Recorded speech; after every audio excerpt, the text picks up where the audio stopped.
वीर नायक विदर्भातील प्रत्येक बातम्या।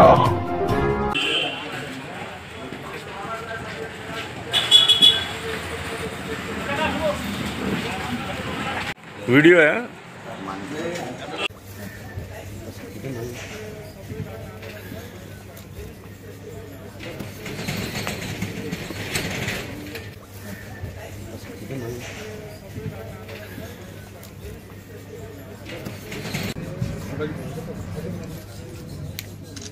फोटो काढा हा टाकून द्या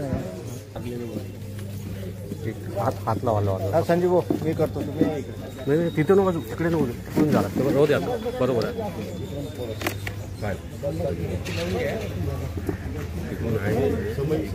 हां बस ठीक आहे मी त्यांना विनंती करतो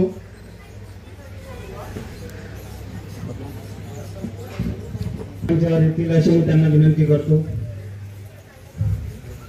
त्यानंतर राजीवभाऊ आंबा यांच्या पुण्यतिथी निमित्त आपण इथं हा कार्यक्रम आयोजित केला।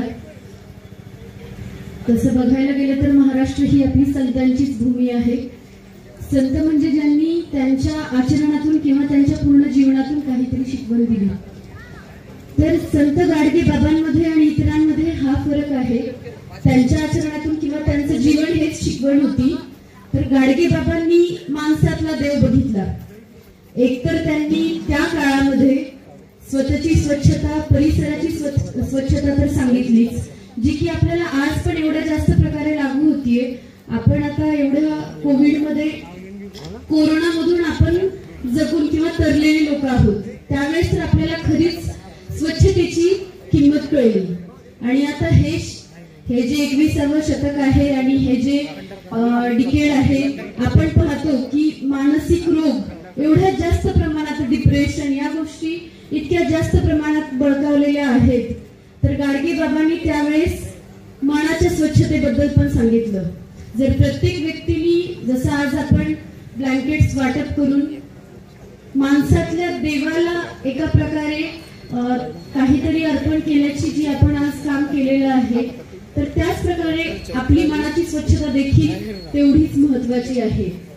तर मी जसं आपण आज कार्यक्रम केला तर एवढंच सांगू शकते की संत गाडगे बाबांच्या पुण्यतिथीच्या निमित्ताने आज आपण त्यांचे विचार किंवा त्यांची जी शिकवण होती ती आठवली।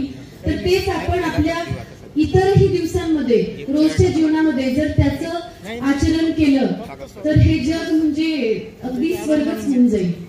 तर तेवढंच मी सांगते आणि सगळ्यांना खूप खूप शुभेच्छा देते। या कार्यक्रमाला तुम्ही मला बोलवलं त्या देखील